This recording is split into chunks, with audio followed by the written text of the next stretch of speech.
Amen.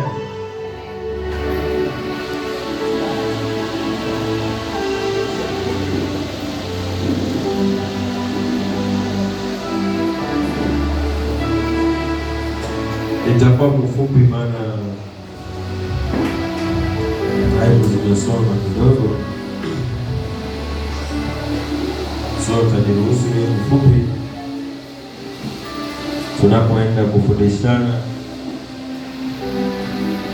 mawili matatu, na itakuwa ya baraka. Amen. Basi wacha tukafungua kitabu cha Uamuzi. Imeandikwa hapa neno uamuzi, ina Wambili moja na moja na zedi na moja. Hiyo ndio vitabu inaitwa Uamuzi. Nataka nitumie dakika kidogo, maana tuna Sunday school na teenagers. Sitaenda kama vile wakati mwingine nilikuwa nikienda, kwa sababu ya kumenyamenya hizo nafasi. Basi sababu ninajua nitarudi tena hapa, hayo mengine nitazidi kusemezana na wewe. Uamuzi 17. Uamuzi 17.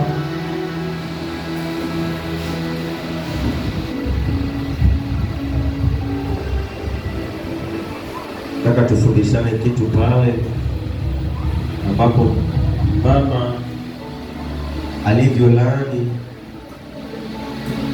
baada ya yeye aliyeiba. Amen. Kitu ilikuwa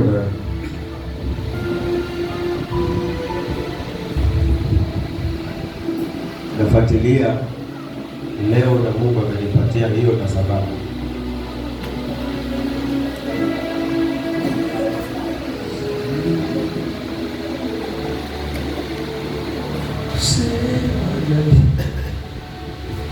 haya. Wacha nishukuru kwa ufupi sana, sababu tushaomba na anga iko sawa. Baba, hili ni neno lako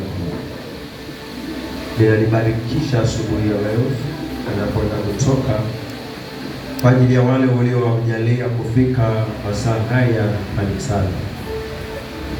Basi sema nasi kupitia neno hili, utujulishe pale hatujui, na utupatie elimu yako ya kiroho, na utupatie ufafanuzi, na ukaweze kutubariki tunapoenda kulisikiliza neno hili, maana neno lako lote ambalo liko katika maandiko ni neno lako. Tutafuata neno lako na kuzitii amri zako kama vile linavyotoka katika kinywa chako na kinywa cha mtumishi wako. Basi mkoze mwanzo na hata mwisho, ili asinene yaliyo yake, yakanene yaliyo yako yote yaliyoko katika usahihi wa katika kitabu hiki ambacho ni cha baraka, ambacho ni cha neno la Bwana, ambalo neno la Bwana ndilo linalotuleta kanisani na ndilo tunaloliamini katika maneno yote. Basi mtumie nasi tutakapoenda kulisikia, tukaweze kulishika na kutupatia ufahamu wa rohoni na masikioni, na katika jina la Yesu Kristo Bwana tumeomba na kuamini.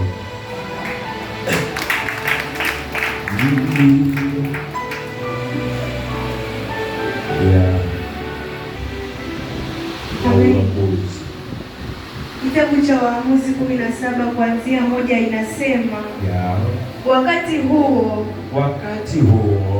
alikuwako mtu mmoja wa nchi. Alikuwepo mtu mmoja wa nchi, kama vile wewe uko katika nchi ya vilima ya Efraimu. Ya vilima ya Efraimu, sehemu yoyote kama kule Likoni, haleluya, amen, Bamburi, Bobululu, mahali popote ambapo Mungu amekupatia kuishi katika nchi hii. Ambaye jina lake alikuwa akiitwa Mika. Jina lake alikuwa anaitwa nani? Mika. Kama vile wewe unaitwa nani, lile jina unaitwa nalo. Haleluya. Amen. Hilo ndilo jina lako, na kuna mahali umepewa na Mungu kwa kuishi. Endelea. Naye akamwambia akamwambia mama yake, hizo fedha 1,100 ulizonyang'anywa ambazo uliweka kiapo kwa ajili yake, na kusema masikioni mwangu, tazama ninazo mimi hizo fedha. Mtu wa Mungu, kwa ufahamu wako hapa, unaona huyu mtoto alikuwa anasema ama alikuwa anamaanisha nini? Kwamba ni wazi mama Elikana alikuwa ameweka pesa zake mahali sawa, alafu yule Elikana akaja akaiba zile pesa, alafu yule mama akashikilia pale mahali akasema, yule aliyechukua pesa zangu afe, alaniwe, agongwe na gari. Kumbe anapolani ni mtoto wake na amechukua zile pesa. Alafu vile analani yule mtoto naye anasikia yale maneno mama yake anaongea. Kuna mtu ananielewa? Kuna mtu ananielewa? Tuko pamoja, mtu wa Mungu? Amen.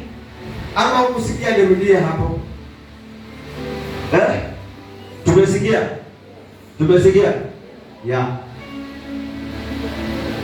Sasa mama akatamka maneno mazito. Wacha niseme namna hii.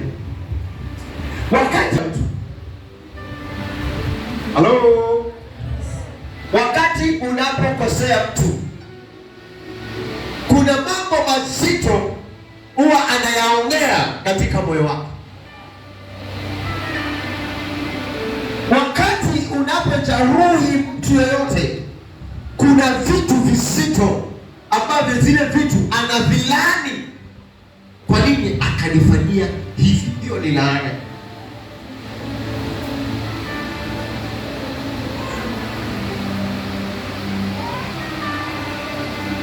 Haleluya. Asifiwe tena Yesu. Amen.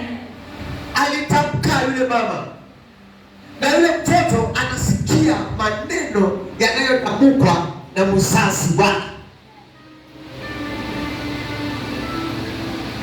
ya kwamba mama yake amemtakia afe, mama yake amemtakia agongwe na gari, mama yake amemtakia aharibikiwe, na yeye hakujua alikuwa ni mtoto wake.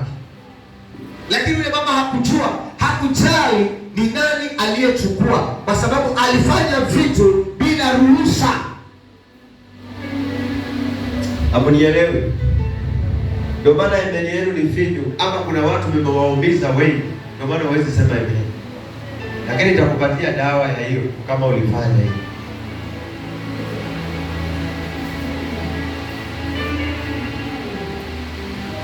Unaonaje wewe umepiga bajeti zako na umeweka ile fedha mahali, alafu wewe ni wangapi hapa wakiibiwa na mwizi yale anaongea? Yale anaongea hata kama umeokoka au mwachi Mungu hivi. Haleluya. Amen. Lazima kuna mambo utayaongea. Nitalipa ile desho lako litalipa. Hata ukimsikia amekabaka anapigwa anasema nilijua.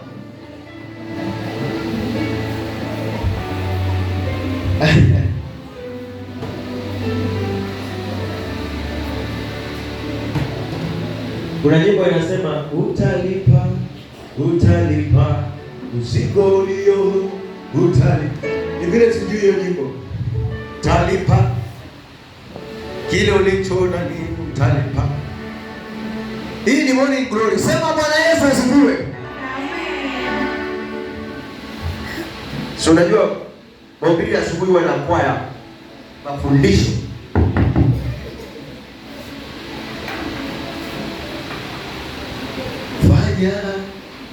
Fanya kazi, fanya kwa njia ya uaminifu. Amen. Mama hakufurahishwa na fedha iliyoondoka na iliyokuwa ina mipango ameipanga, lakini badala ya kuipata ile fedha akakuta fedha hakuna. Ilikuwa ni pesa ngapi? 1,100. Kwa hivyo hata Biblia ilitamka inajua 1,100. Budget kubwa hiyo. Na zamani hiyo 1,100 ulikuwa unaweza nunua Kenya nzima. Hiyo ni mamilioni, mabilioni, mabilioni. Maana zamani kwa pesa ni shekeli, dhahabu. Mtoto akaziiba. Sema kukosa heshima. Sema kukosa heshima. Jana niliwafundisha kuhusiana na neno kitu kinaitwa heshima. Na nikamwambia hata mwanaume kumwambia neno I love you. Wacha niwaambie ninyi wanaume, neno I love you kwenu na kupenda huwa halina nguvu. Sitaki kuwadanganya, lakini ukitamkia mwanamke na kupenda huwa lina nguvu sana kwako. Lakini kwa wewe kitu kinachokuwa na nguvu ni utiifu. Yaani mwanamke akikutii ndio mapenzi kwako unayaona. Lakini neno nakwambia na kupenda wewe hata uone unataka kuheshimu, si ndio? Sasa heshima ndio inakuza kitu. Sio kusema na wewe ni mwizi.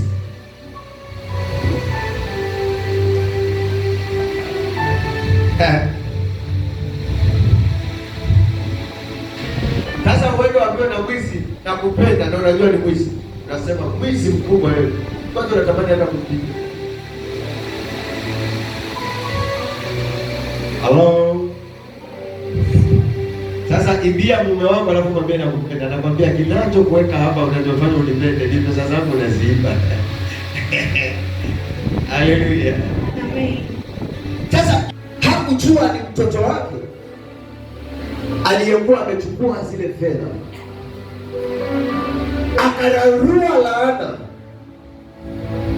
Akatamka maneno ya hali ya juu. Mtoto akasema, haya yote yanipate. Akashtuka. Yaani nife. Nikongwe. Mama aliongea mama akasema akufe siku ambazo si zake. Jamani, kwa mama. Haleluya. Hata akiolewa asikae na amani, ama akioa asikae na amani. Unajua kuna ndoa zingine hatuna amani maana kulipa.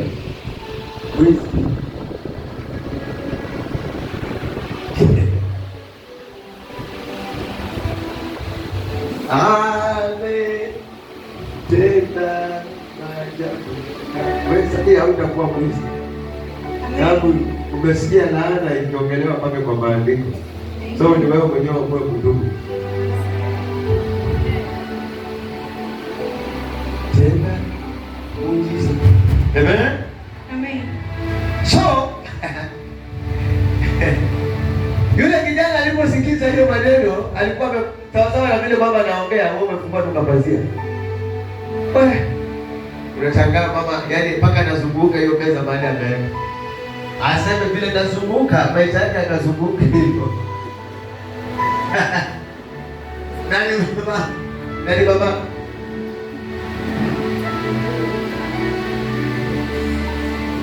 Acha nikwambie kitu kimoja. Kuna laana zingine tumezibeba ambazo hatufai kuwa nazo. Sababu tumejeruhi watu. Na tumeekelea watu maneno yasiyokuwa yao, na akaongea mabaya, akasema kama kweli mimi nimefanya, Mungu. Halo. Hayo yote yanayoongelewa kama kweli nimefanya, Mungu onee asirini. Hizo ni laana unaekelewa.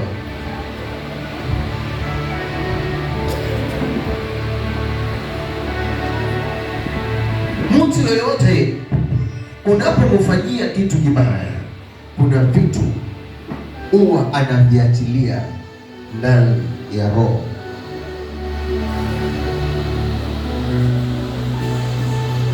Chungana sana na hii.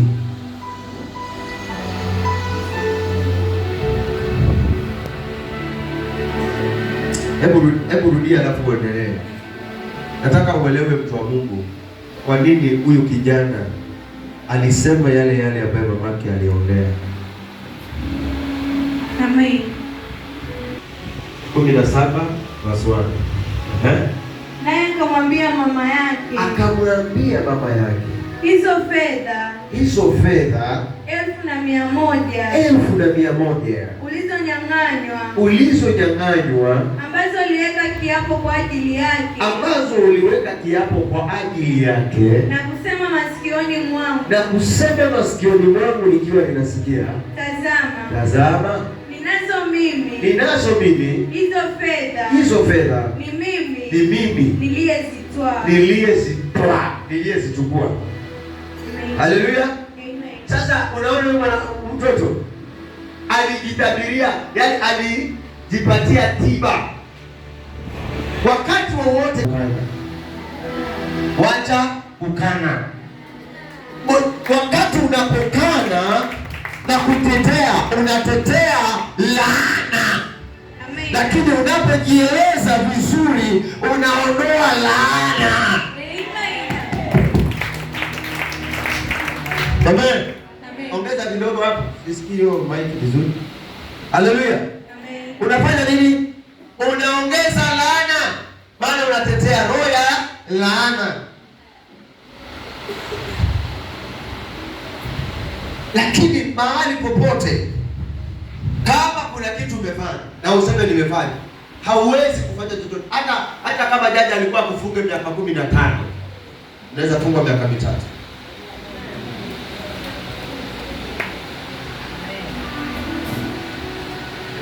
Ukikosana na mume wako, na umwambie pole, nimefanya sikukusudia.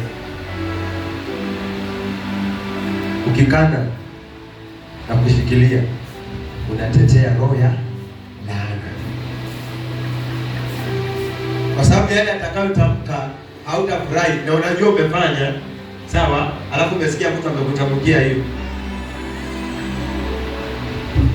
Sasa wewe umeiba, alafu unasema mimi sikuiba kabisa, sikuiba. Wako unatetea wewe, alafu mtu aseme sawa, kama hiyo pesa imepotea, je, Mungu ndo anajua. Lakini na mimi nasema huyu amechukua hii pesa, hii amechukua, na unajua ni wewe. Lakini mtu anatamka kama huyu aliyechukua hiyo pesa, Mungu amwadhibu. Na wewe umekataa na unasema si wewe. Kwa hivyo unakubali kuadhibiwa. Nilikwambia kuna makosa mengine watu wakikuachia Mungu utapatana nayo na itakuwa ghadhabu ya Mungu. Nilijaribu kueleza hapa siku moja, na nikasema kulikuwa na vijana tofauti. Wakati nikiwa pembeni pake huko, wananijua wakiniona mimi ni pasta. Siku nyingine nikakutana na wao wamekaa mahali, pasta. Nikakujua na roho ya ujasiri pale. Wajua waizi wakikupata kwa njia wanakuona fala sana. Wanasema tumepatana na fala moja, tukamponya simu, tukampiga, tukamjeruhi. Yaani wewe ni kwako, kwa sababu wamekutolea mapanga, wanaona wewe ni fala. Siku moja nikawauliza, wengine hata ni wabara, wengine Wajaluo, wengine Wabaluya na hawa huku. Wewe una dini gani? Wao wanaitwa Ateni. Naambia nilikuwa Mkristo. Nilikuwa. Na wewe ni Muislamu. Naweza niambia ni mahali gani Mungu anaruhusu watu waibiwe? Hakuna. Na yule mtu ambaye ukimwibia na sasa ameenda kutafutia watoto wake, na wale watoto wakalele na njaa kwa sababu wewe umemwibia, aenda ajieleze nyumbani kwamba nilikuwa na 500. nilikuwa ninataka kwenda kununua unga pale nije nao nyumbani, patana na wawizi wakaniibia, watoto walele na njaa, na wewe huku unafurahi unasema ni fala, alafu yule mtu akuachie Mungu. Hii maisha yako ni lini yatakapokuja kuwa mazuri? Na wewe unapoiba unaomba Mungu akuokoe. Hivi ni kweli hiyo ombi lako kwa Mungu linakubaliwa? Maana Mungu hawezi kukubali kitu kama. Ni wangapi nyinyi ambao sasa hivi mioyo yao imewaachia nyinyi? Nyingi sana sio laana za wazazi wenu. Nyingi sana ni laana za watu waliowaibia. Na ndio maana ukionekana sura yako unakaa kitenya. Lakini kwa nini wale wengine wanaonekana kwamba sasa hivi mimi na wewe tukewekwa mahali, nikiulizwa mwizi ni nani? Wewe unajua mwizi ni nani? Ni mimi. Kwa hivyo unajijua wewe ni mwizi kuanzia sura mpaka roho. Sema ndio basi. Umebeba laana za watu wangapi ambao wanalia machozi? Ni mahali gani unasema Allah ataenda kukuweka peponi? Ni mahali gani Yesu ambapo anaenda kukuweka peponi? Walinyamaza. Kumbe wale watu pia wakipata wakiangua ukweli, kumbe kuna vitu zinawaingia. Nasema umenikata rosto.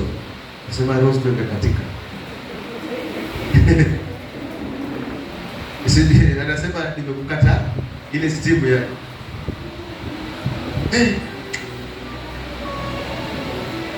Nikwambia sasa hivi mmewekewa white. Ukionekana mahali mnashutiwa, mnauliwa. Hiyo ndio maisha mlichagua mkiwa tumboni kwa mama zetu. Sawa, wewe unaniona pastor nipatie 200. Pastor nipatie 100. Sikupatii kwa kupenda. Na si kwamba nakuogopa na kupatia. Maana wewe uniomba ya kwamba naenda kufuta bado. Unaniomba ya kwamba nina njaa. Sasa nikukuuliza wewe na omba kuna tofauti gani? Angalia waliokuachia Mungu sasa unaomba. Na usipoomba utaiba.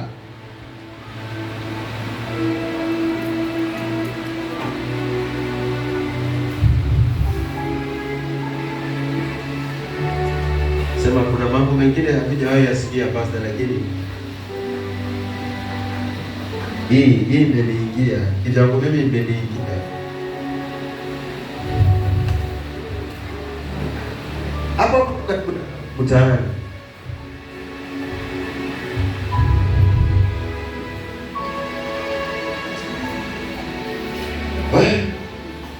Nasema pastor, kila siku nakuona, mbona huku sema haya maneno mapema? Mwambie huu ndo wakati umefika. Sasa tufanyeje? Ukubali kuombewa, wachane hizo vitu. Na hakuna mtu anaweza kukwambia uache hiyo kitu, wewe mwenyewe uamue. Uache, utaacha. Bado sisi tulikuwa huko na tukaamua kuacha. Nikikupatia kisa changu cha kile ambacho mimi nimepitia, wewe utashangaa. Lakini niliamua kuacha. Maana ilikuwa niumwe. Kauliza nani anataka kufa? Hakuna. Na ndio maana kuna polisi unafanya nini? Ya mtu hivi unatoka mbio. Kwa sababu hautaki kufa. Haya. Wewe unakimbia ukisema Mungu aniokoe. Hivi Mungu anafurahi mwingine akiwa analia? Mungu anafurahi ikiwa watoto wengine wanalala na njaa, baba wao ameenda kutafuta. Baba ametoka kwa nyumba yake anaenda sokoni, na hiyo pesa ndio alikuwa amepanga kwenda kununua aje afanye biashara.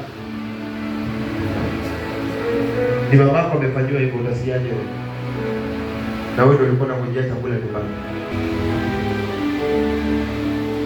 Ni babako amefanywa hivyo, utasiaje wewe? Tosha pastor. Mimi nimepiga magoti.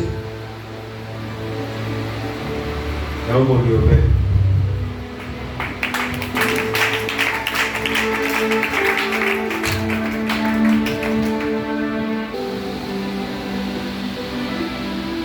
Nikawaombea. Hata wale wengine nao Waislamu pia nikawaombea. Wakasema tufanyeje? Waambia kanisani mnaujua. Wengine wakanipromise leo watakuja.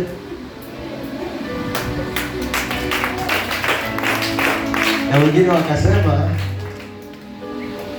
itakuwa nikihitaji maombi na kutai kutu. Lakini wizi sitaki tena.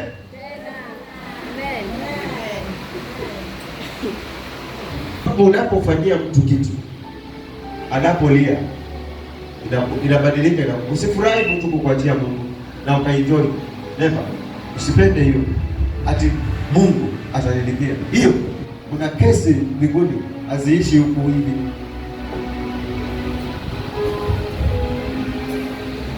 Sasa huyu kijana baada ya kuona mamake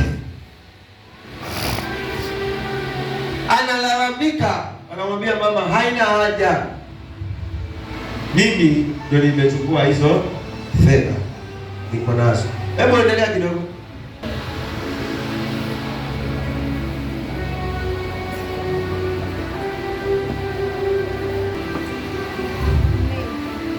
Baba akasema, mwanangu,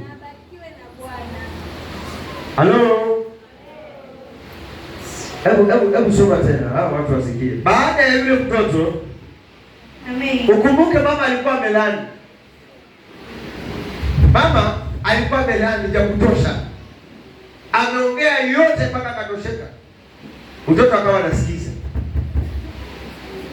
Aliposikiza hiyo laana, alitambulisha mwenyewe, akasema, mimi hizo pesa umeziwekea kiapo. Unajua laana ni kiapo. Laana ni kiapo. Laana ni kiapo.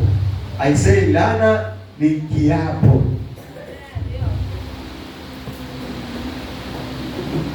Amen. Sasa mtoto aliposikia, naye akamwambia mama, ni mimi ndio nimechukua hizo pesa. Mama aliposikia mama mtoto yeye ndio amesema hivyo, sikia yeye mama amesema, sikia. Mama yake akasema, mwanangu, na abarikiwe na Bwana. Akaifuta ile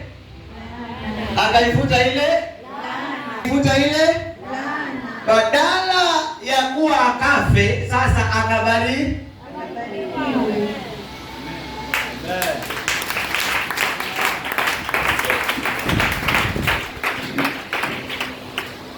Wengi sana tumewalidanganywa na baba zetu za kwa kiroho. Amen. Kwa sababu ya vile tunavyofanya, na hawezi jua ndani ya moyo wake ametamka maneno gani.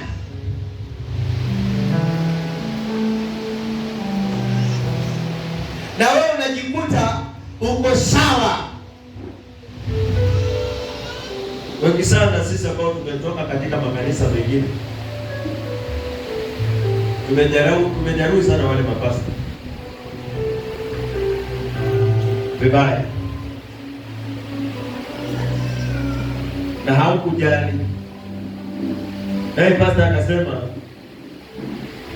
kama ni haki ili nilifanyiwa baba, hakuna shida, mimi ni mtumishi wako. Lakini huenda hapo litamuka ile jambo kama John anaweza tamuka akasema, Mungu, mimi ni kazi ya watu wote wakitaka wapande. Lakini kuna mwingine anakiuka na kiapo. So kuwa makini sana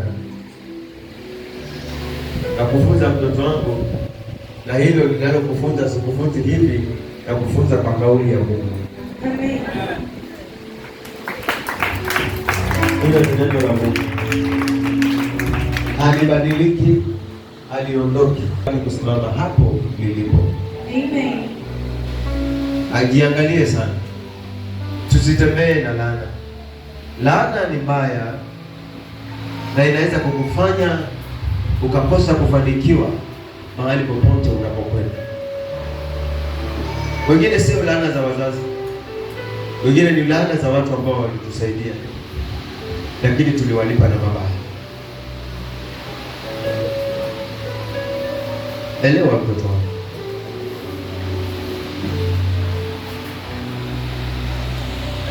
Jua kukaa na watu, Amen. maana haujui kile mtu anachotamka ndani ya moyo wake.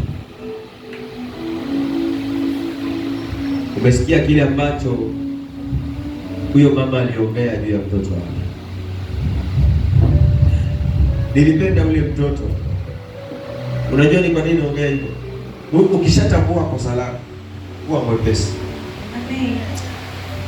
Niliwafunza kitu kimoja hapa. Kila aliye na roho wa Mungu huwa ni mwepesi sana. Neno kutubu, neno nisamehe liko kwa kinywa chake. Na wewe kama umefanyiwa kitu kibaya na moyoni mwako kuna majeraha, usipolifikiria lile jambo na ukae kwa Mungu katika njia ya uaminifu, wale watu watalipizwa. Biblia inasema Mungu ni wa kulipiza kisasi.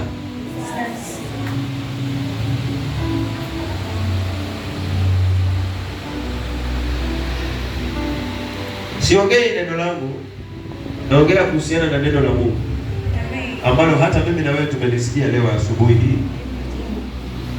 Kwa hivyo ni sisi tuwe nini? Makini na tuwe macho sana. Amen. Kuna vitu vinafanyika unaviona vya kawaida kwa sababu hakujawahi funzwa kanisani. Kanisa mengi siku hizi, mimi hata ninaona, unajua makanisa mengi siku hizi yamekuwa kama biashara.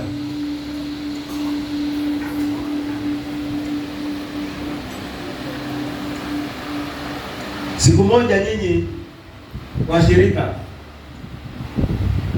si kwa ubaya, lakini mkigoma kutoa sadaka, naona hata wao mapasta watafungua biashara hata za kuuza nguo, kwa sababu injili ya sasa inachonumiza moyo. Hata wale mapasta wakubwa ambao walianza injili kitambo wameifanya injili inatukanwa kwa sababu ya tamaa ya fedha, tamaa ya magari na kushindana. Imagine mapasta na mapasta wanashindana juu ya vyeo, juu ya miracle. Injili ya kweli ya kuhubiria watu na kuponya na miujiza ya kweli siku hizi hakuna, ni fake miracle. Utasikia pastor ni mkubwa ambaye anajulikana na maelfu ya watu, ananunua watu usually, ananunua watu waonekane ya kwamba watu wamepona. Saa hizi hata watu wa mataifa wanacheka Wakristo, hata ambao hawajaokoka, hawajajua Yesu ni nini, lakini wanasema Wakristo wote ni fake, Wakristo wote hawana akili. Hata heri nikae kwa nyumba kuliko ni ende kanisani. Inaniuma sana.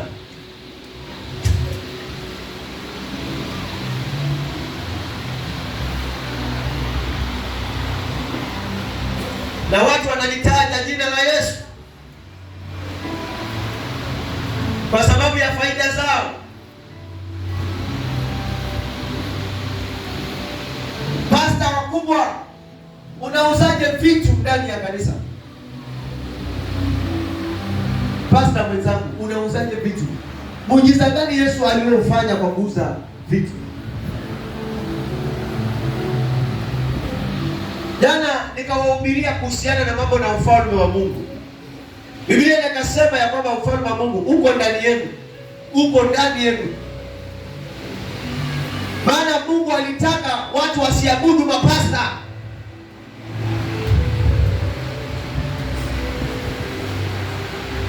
Wale mapasta wanaohubiri ukweli, nyinyi ndio mnawarusha mawe.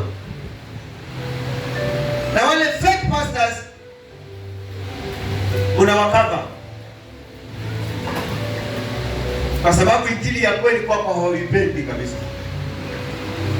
Napenda injili ya kutabiriwa vitu na huko hujashika neno la Mungu.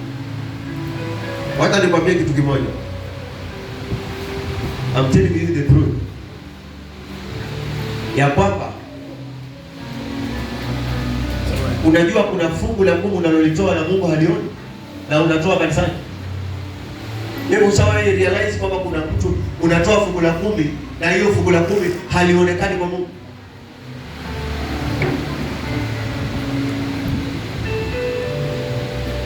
Ushawahi jua kwamba kuna sadaka unaitoa kanisani lakini haifikii Mungu?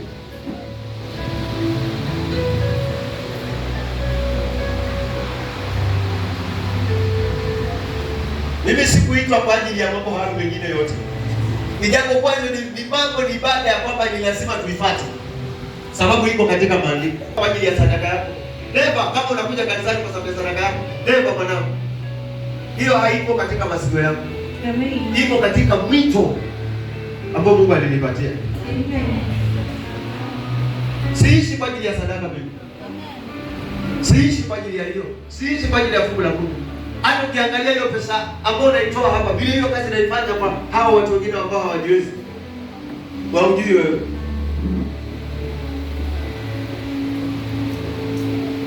Ungenisikiliza na hata usinisikilize mimi, sikiliza kile ninachokufunza katika maandiko, katika nyumba ya Mungu. Amen.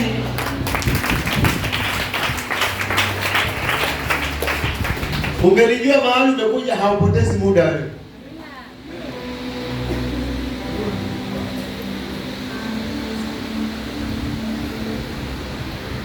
Hawaongei haya. Hawa watu wanaokuibia wewe hawawezi kuongea hiyo.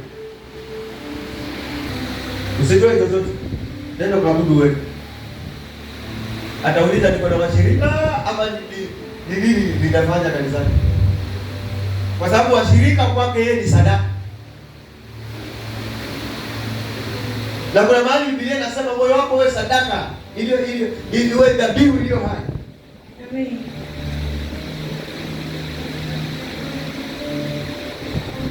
Nakwambia hivi, unalijua kwamba unatoa fungu la 10 na halijawahi kufikia Mungu? Unajua fungu la 10 linalofikia Mungu ni gani? Unalijua fungu la 10 linalokufikia Mungu unajua ni gani? Kitu cha kwanza, kutoa fungu la 10 ndio unafanya dhambi. Hiyo haiwezi kufikia Mungu. Sema amen. Amen. Hai, mimi ninakwambia ukweli mwanangu. Amen. Hai. Hata yeye mara Mungu usitoe.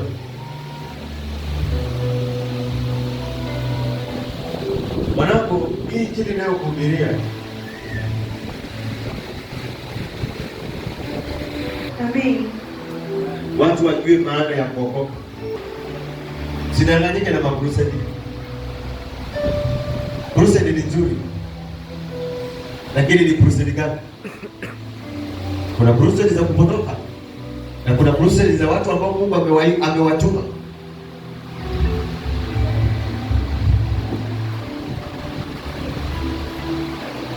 Sasa ikiwa tunafanya crusade na mzee wa kanisa nimempatia kazi ya kwenda kutafuta watu niwapatie chuma wakuje nazo na mawheelchair ili wengine pale wanashwe na kile ambacho ni cha uongo, hiyo ni crusade kweli? Hizo ndizo makrusade ziko zaidi.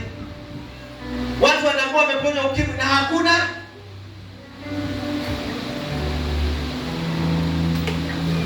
Wanulize huyu Mungu amenitoa wapi jamani? Kwa nini uongee fake miracle bana? Kwa nini udanganye watu? Hii kitu inaniuma sana.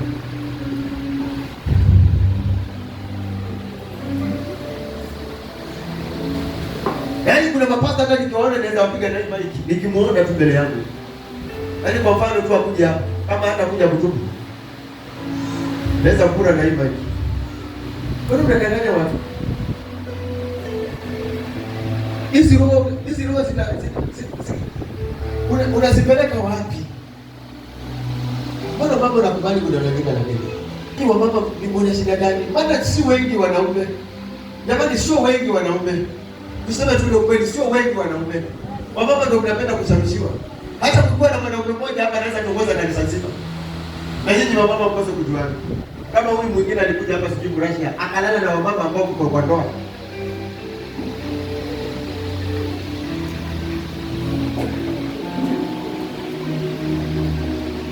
Yaani kapasta kapiga kamoja tu, katatoa wamama wengi kwenda kanisa.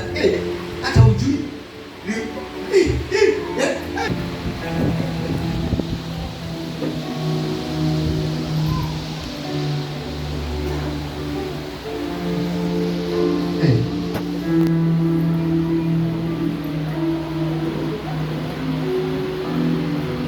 Leo mnatukosesha hadi sijui tu. Yaani unajua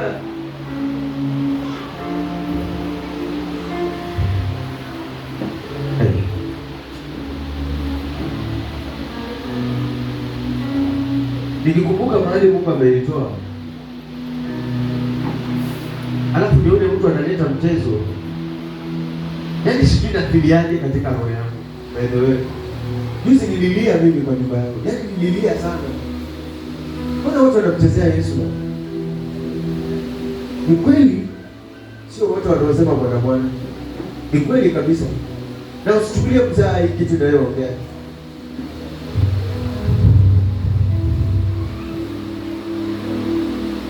Siku hizi matapeli. Kwanza nikufunze kitu kimoja na uelewe mahali ukienda katika kanisa la Mungu. Kwanza ukienda katika kanisa lililo na Mungu, kitu cha kwanza. Halo? Ukienda katika kanisa lililo na Mungu, kitu cha kwanza atakupokonya ile mali yote ulionayo ambayo ni ya shetani.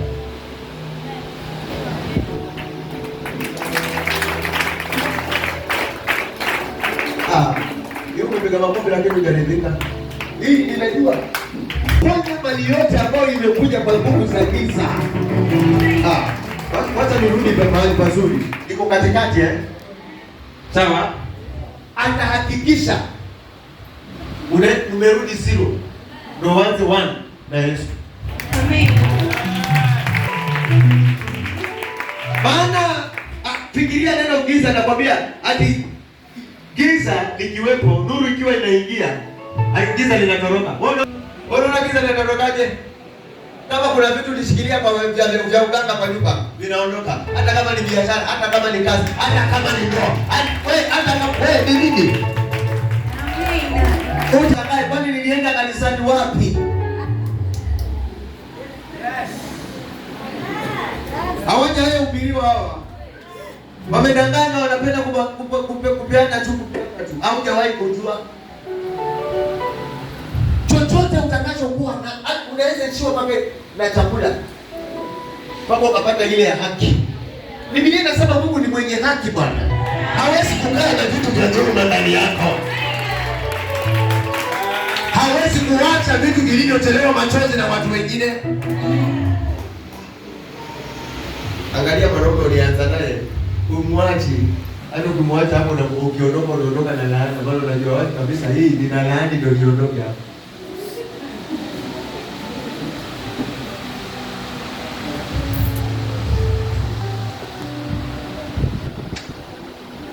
Siku mkinielewa, ile ninawaambia.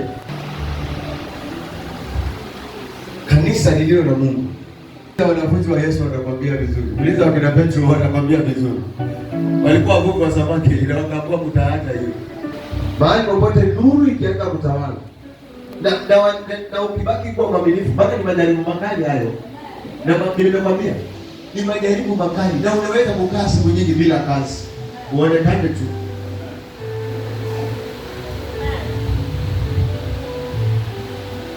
Lakini siku nayo baraka ikianza, haiangalii nyuma. Amen. Siku nuru ikianza kuangaza, haiangalii nyuma. Ama kupatia pesa kabla kabla. Utachanganya na vitu vya giza.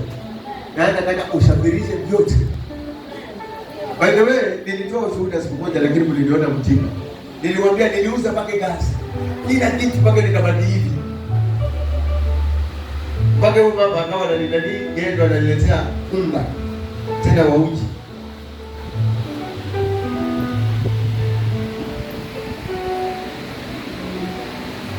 Yesu akaanza 1, 2, 3, anahesabu mwenyewe. Hiki ni cha Yesu, hiki ni cha Baba, na cha Mwana, na cha Roho.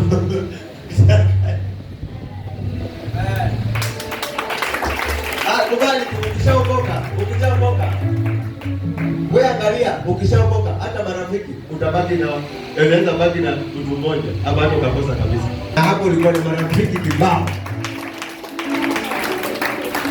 Ulikuwa siku yako, yani saa zote inalia, lakini saa hiyo inaweza kutoka kuanzia asubuhi jioni. Hata ukipigiwa nileta nipasa, anakwambia bora umekosa kanisa.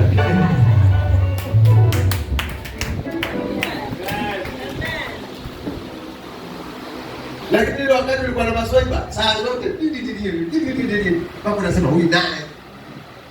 Ili saa hii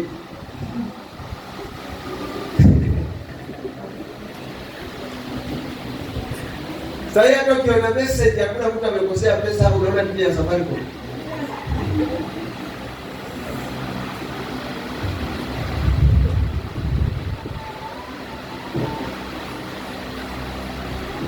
Wanangu, ukitaka kuishi katika maisha ya Mungu, Biblia inakwambia nini? Anasema atakayejikana na kunifuata. Kuna vitu lazima ujikane, ukubali. Huyu mtoto alisema ni mimi niliyefanya hayo makosa. Wengi sana sisi tunaapa tunapookoka, lakini kile kiapo hatukifuatilizii. Na ndio maana saa zingine hata kile kiapo pia kinaendelea kututapa. Nimewaambia kitu, na hii kitu nafaa uiweke maanani. Unaweza toa sadaka kwa Mungu, lakini ile sadaka ikakosa kumfikia Mungu. Maana kuna sadaka nyingi ambazo hazikumfikia Mungu na ziko katika maandiko. Nikianza na Agano la Kale, tukija hesabu ya sadaka ya Kaini haikumfikia Mungu. Sawa? Kuna sadaka zingine za Sauli hazikumfikia Mungu. Na kuna sadaka hata za Daudi wakati alipokuwa amekosea na alikuwa hajatambua kosa, haikumfikia Mungu.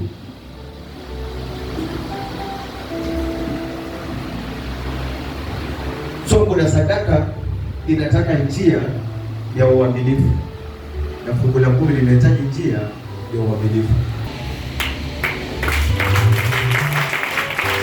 Biblia inakwambia hata heri mara 10 usitoe. Ndio maana mimi nakwambia mtoto wangu, siwekwi hapa kanisani kwa ajili ya fedha. Wako mapasta wanaokuhitaji wewe kwa ajili ya idadi ya washirika. Halo? Kila pasta anayeng'ang'anikia awe na washirika wengi, huyo sio pasta. Pasta anayetosheka kwa wale Mungu amempatia, huyo ndio pasta.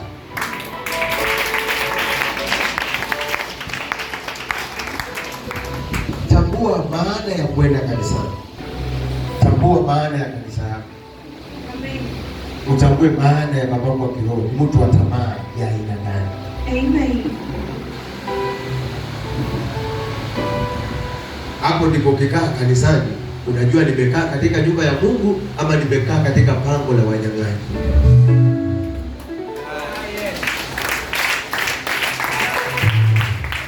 Maana pango la wanyang'anyi watu walikuwa wanafanya biashara, na mahali panapofanyika biashara unajua inahitaji nini? Idadi ya watu wengi.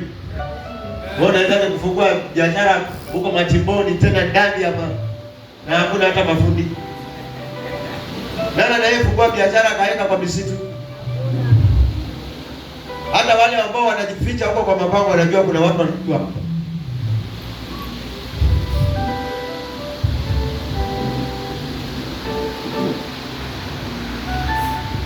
Biashara yote inapofanyika kanisani unasema si biashara haramu, ndio hiyo biashara haramu zaidi. Unajua badali mtu akuuzie bangi ujue ni bangi, lakini kuliko kukuzia maji anakwambia ni uponyaji na vyakudanganya. Amen.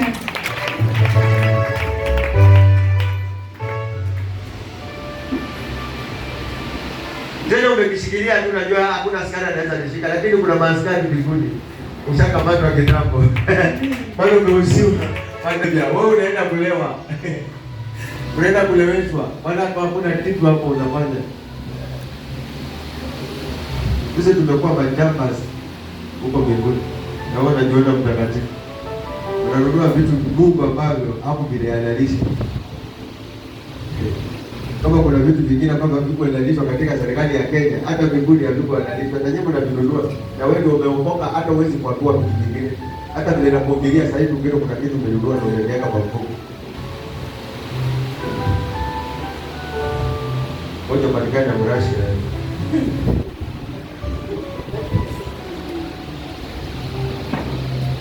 Amen. Amen. Unajua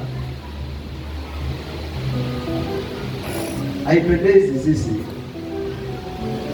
ambao tunamwabudu Bwana na tuendelee kuteseka. Haya mateso sio somo yetu kabisa.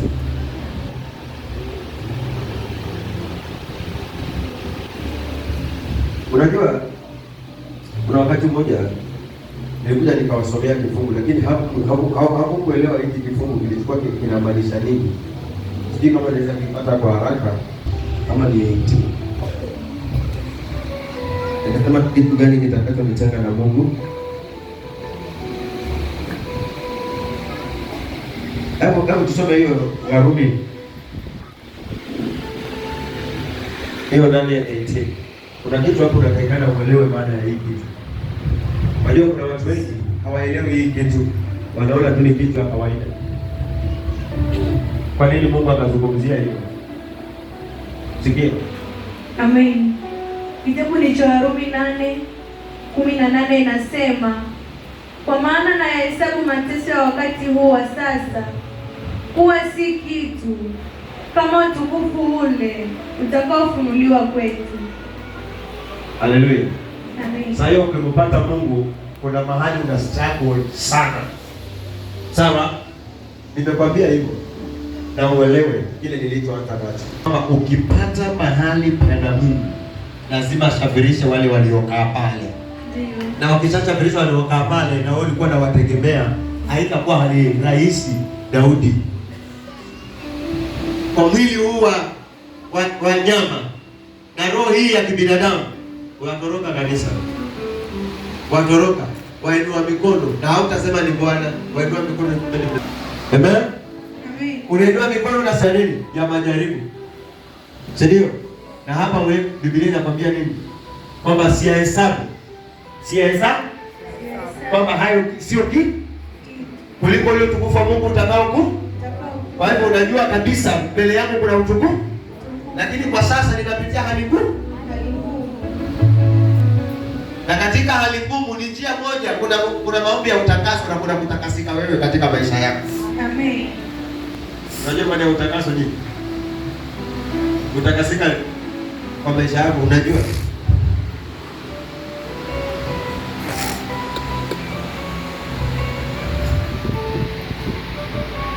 Nimekwambia unaweza rudi zero. Alafu Bwana ndo aanze, ndo uwe na muujiza. Mungu hapendi vitu vyake vichanganyikwe. Yaani hatuanze kuhesabu baraka zile za shetani never. Lazima uanze kuhesabu baraka za Mungu. Aseme hiki ni Mungu, hiki ni Mungu, hiki ni Mungu, hiki ni Mungu, mahali nimefika. Ilikuwa shida lolote, lakini Bwana akafanya miujiza. Hiyo ndio napenda.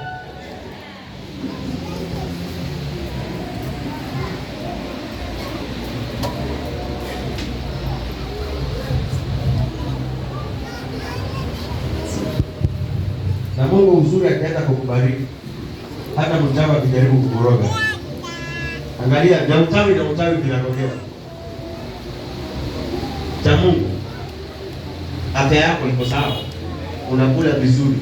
Una amani. Mpaka unaimba nyimbo. Naishi kwa neema yako Baba, kwa neema yako.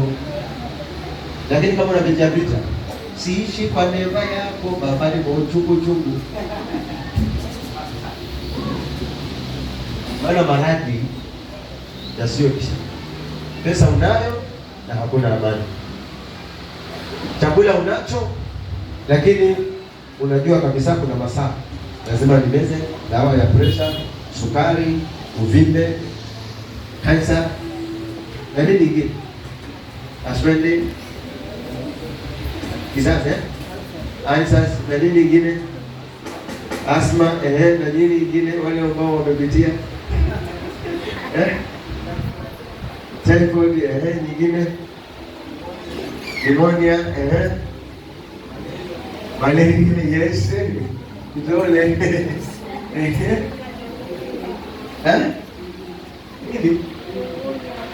Kilindi, ukimwi, yes, na nini ingine? Ebola.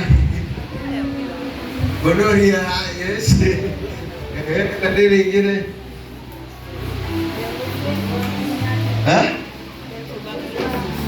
Tuberculosis. TB, hiyo tumetaja. Nini ingine? Pneumonia, yes. Dengue fever.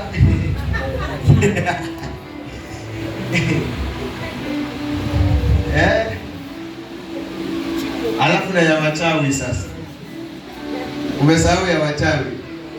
Yaani mwili wote unausikia tu kama unacheza. Unasikia tu mwili wote ni kama, yaani ukitembea ni kama mbona pakupeleka. Usiku unainuliwa. Unajikuta kwa kitanda bado uko chini. Haleluya. Amen.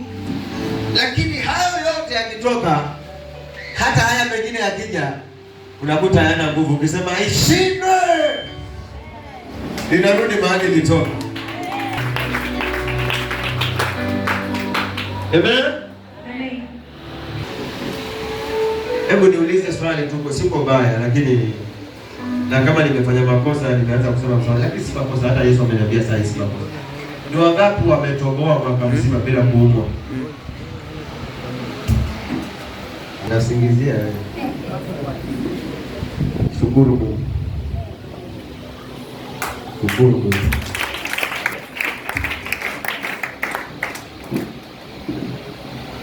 Na si kwamba wale wengine wameumwa hawana Mungu.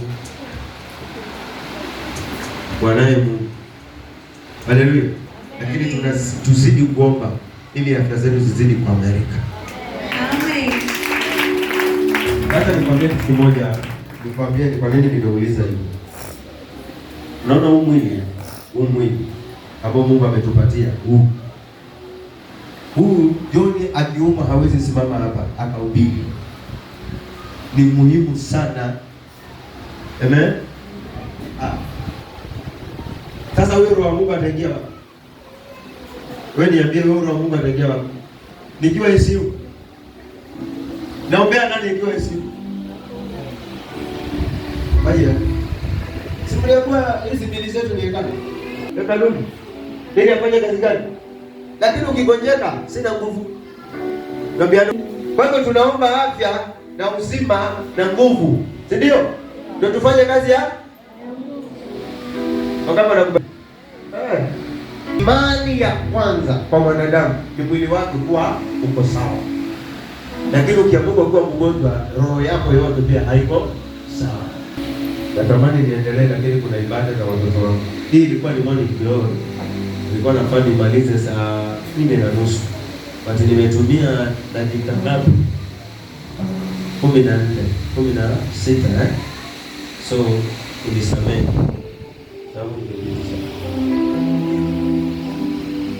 Mungu akubariki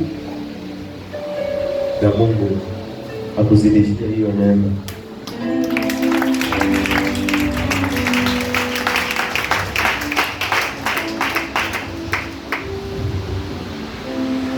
Naomba Mungu aendelee kutawala na ibada zetu zikawe ibada za kiroho. Amen.